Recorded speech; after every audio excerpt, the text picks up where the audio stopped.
Polite, like very friendly and welcoming. It's a thing. We're peaceful people. Do you know what I would love that Ghanaians do? What? Their sound effects. Sound effects. I'm not Ghanaian myself, yeah, but I'm going to try to do it. The first one is...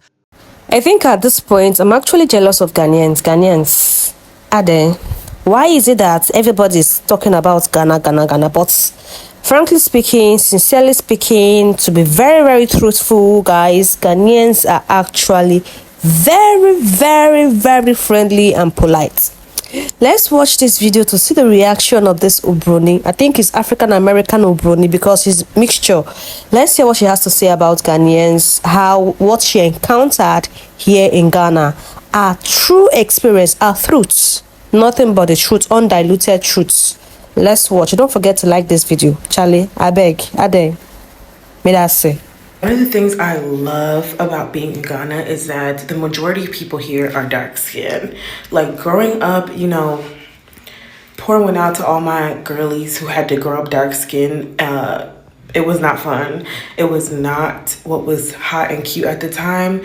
And while I always had parents that instilled confidence in me, it was always hard to look around and be the darkest person in the room. Everyone's always pointing at that very one attribute to you all the time. In the group, it's always an outlier. You always feel like majority of people that you look around that are deemed more beautiful than you are lighter skinned. That's not the case here in Ghana. When you come to Ghana, the majority of people are darker than me. Like when I go out and I see cousins or people on the road, they be like, I know you Ghanaian, you got the head shape, you got the skin, but the tone is off. Like you need to be in the sun more. Like it's celebrated to be deeper hued. It's just a tingly feeling in your heart that makes coming to a place like Ghana so special. And that's why it is even more frustrating to see more Obronis, aka white people, and people from Europe coming into Ghana because like you messing it up. Like why am I going to a coffee shop, to a chop bar, and I'm seeing a white person having fun on the continent in Ghana? No way. And I'm seeing a lot of y'all like in groups huddling. Now I go to a restaurant and it's 50-50. That's not fun. If I wanted to see 50-50 white and black people, I'd stay in Manhattan. Like when I'm in Ghana, I don't want to see a white person. And I damn sure don't want to see a white person having enjoyment. As a Ghanaian, is there anything that Ghanaians do that you wish that the rest of the world did? I think Ghanaians are super polite, like very friendly and welcoming. It's a thing. We're peaceful people. Do you know what I would love that Ghanaians do? What? Their sound effects. Sound effects. I'm not Ghanaian myself, yeah, but I'm going to try to do it. The first one is, oh. It's so much involved in that one single expression. Everything is, oh.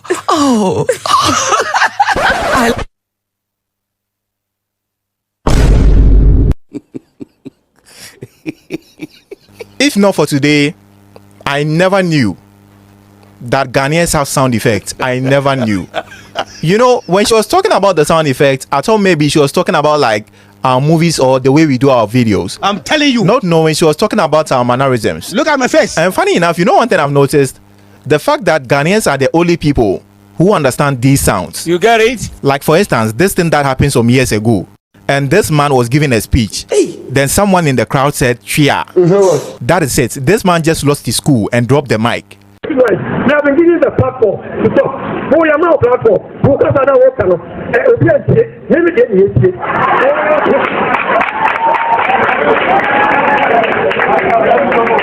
I don't know. Yes, sir. What is it? You're going to me. Who is your government? Daniel Akatia. What do you mean by here? What do you mean by here? I'm a gentleman. Then you sit somewhere and behave like you are talking to your co-equal. Am I your co-equal? You know how to behave. If you are a hospital worker, who are you? Why do you have to behave with that man? Ghana is the only place where it's frowned upon for anybody to take over somebody else's business.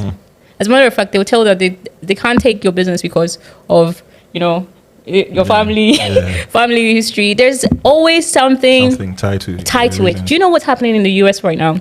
You have young people as young as 19, 20 building multi-million companies. The reason why they do this is that they're able to come up with an idea, a product, and somebody else sitting somewhere else can say, wake up and say, you know, I want to buy it for 2 million. They're not thinking whether it comes with some bad oma from their family. That's not how they're thinking. And so you would have different people being invested in other. The types of burger in Ghana Well, if you don't know what burger is, there are Ghanaians who have traveled abroad and back. Number one is the American burger. They mostly like to show off, so you see them in their flashy outfits, always wearing sunglasses with at least 3 phones in one hand. And of course, they are FBIs, follow back internationals. American burgers like to spend. Within their first month of arrival, they let everyone know that they are here. But after some time, they start to chill and merge into the system. 2 is the UK burgers, normally tagged as stingy, aka Armstrong. They are very particular about how they spend their money or what they spend their money on, because they know if they lose guard, they might go back broke. Greetings, Aquaba. My name is Reverend Dr. Carlos Cooper. I live in Lincoln, Nebraska. This is my first time to West Africa, in particular Ghana, and I am so blessed to have been a part of BA Tours, the best tour company this side of heaven. Baba, Eunice, and Solomon have been angels here on earth, and my prayer is that their territory increases and that you have the wherewithal to come to connect with the ancestors through BA Tours. You won't regret a moment. Thank you, thank you, thank you, my friends.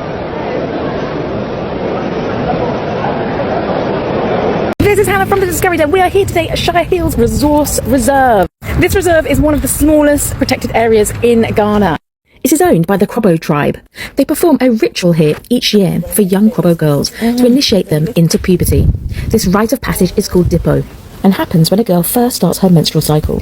So we're on our way up the hill to where the girls would have done their puberty ritual. They would be dressed in beads, covering their neck, and now in modern times covering their chest as well, with animal skin around their waist.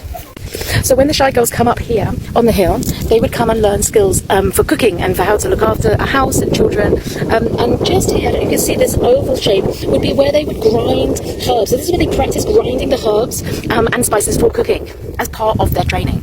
It is like a school to train the girls to become good wives and mothers, as well as being able to cook and look after a home. So these are the sleeping quarters for the girls when they're up here doing their ritual. Their training lasts for 6 months. That's a long time to be sleeping under these rocks. Oh, look at that millipede! Massive! Oh, there's a giant millipede! So here, inside this rock, we've just spotted a massive millipede. Have a look. Guys, look at this. Can you see? I'm not sure I'd want to spend 6 months with these giant African millipedes. Would you? Let alone the lizards as well.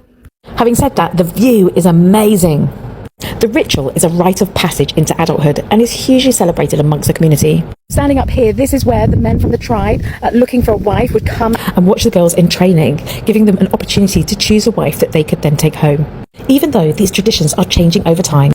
But to be sincerely speaking, it is only in Ghana that you see them use please, please, please, please for everything. You know, they are so polite. Even most Ghanaians will say, even they please most times. If they say they please too much, just watch. Most of them will just say, please, let me pass. Like maybe they are angry or something like that. But actually, they add please in everything they do. And to some foreigners, it is so strange that when you come into a country, you are hearing please, me pacho why, me pacho this, me pacho go, me pacho come, me pacho sit. Like you will be so surprised that what kind of country is this that is so respectful and so polite? Ghanaians, they are brought up in this way to, to respect their elders, to respect people. Even a grandma will see a little boy, would even respect a little boy. Like they will see a little boy and they even render respect to that little boy. Everybody in Ghana have their own respect. Same as a child, a grandma, your aunts, your uncles, your cousins, everybody have their own respects. And that is the reason why in Ghana here, you will hear a lot of pleas, and people, you hardly see people fight. You hardly see people even quarrels, because the pleas alone will calm your nerves. It will calm your soul. I don't know what you guys think about this video. Don't forget to like, comment, and share this video. Thank you for always watching. See you guys in my next one. Bye.